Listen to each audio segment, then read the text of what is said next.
Alright, making videos is all new to me, so I figured moving the camera around would be good.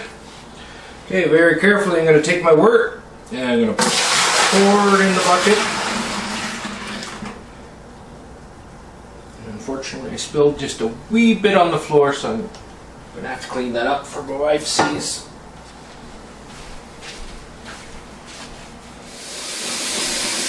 Alright, we almost have our water up to where we need it.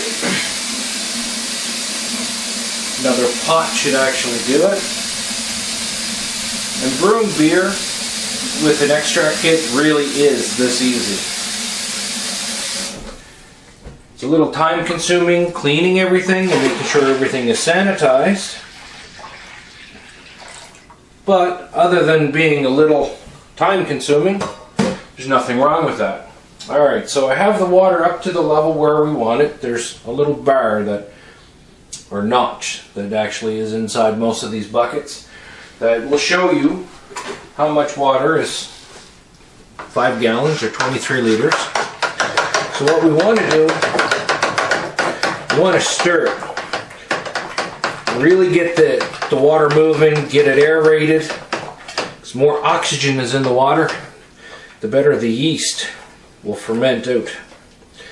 Now I find with this kit the instructions say fermentation takes 7 to 8 days. I usually find after 5 it's all fermented out and good. Stir it around the other way. Lots of bubbles on the top means you're getting lots of air in there, which is good.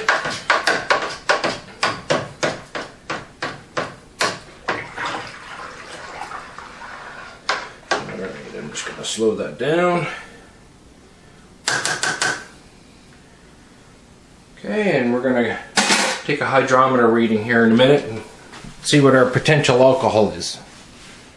Alright, now get my little cup out of my sanitizer. There are lots of great videos on YouTube on how to, understand a hydrometer. Just going to take a little bit out, pour it in.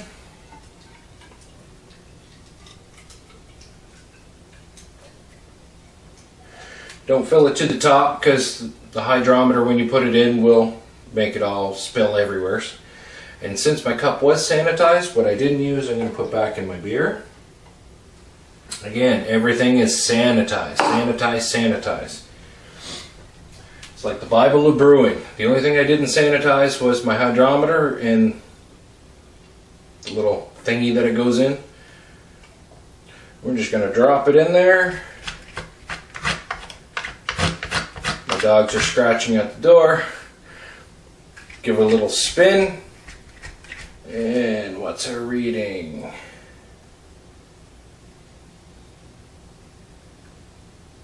It's a little hard to see with all the foam, but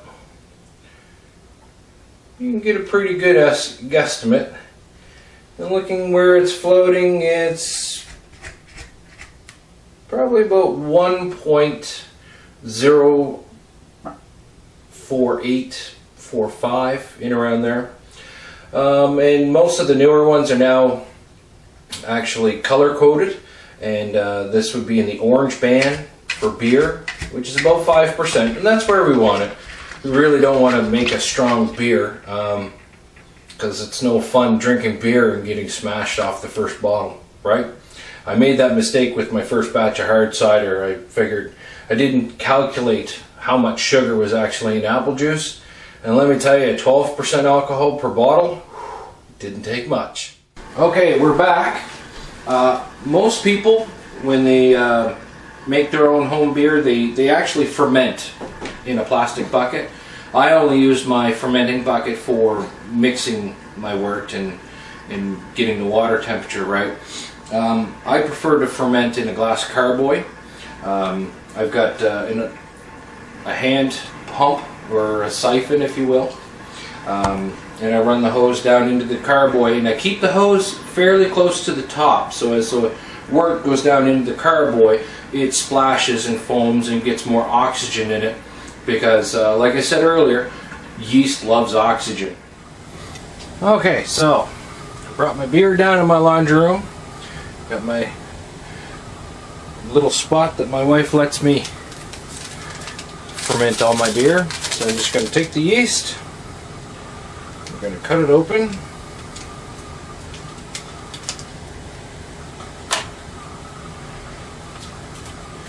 and we're just going to open the package just like this and just carefully pour it in.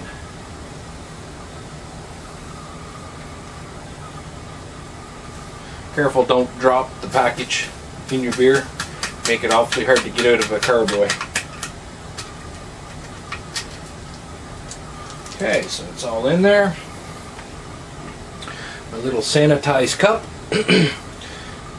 Now these are my air locks, which are all sanitized. This little top piece goes in. I have to add water to this yet, but as the carbon dioxide leaves, it'll lift that little sleeve up and let the carbon dioxide out so no air gets into it. So I'm just going to place my bung in the top here. I'm going to go get me some water. Okay, so I got some water. Some videos you'll see people say to use vodka or sterilizer, whatever they use to sanitize their beer. I find water's just fine. Some of these actually have a mark on them. This one doesn't. I find just below half is usually fairly good. We're just gonna gently push this in, and that's all there is to it.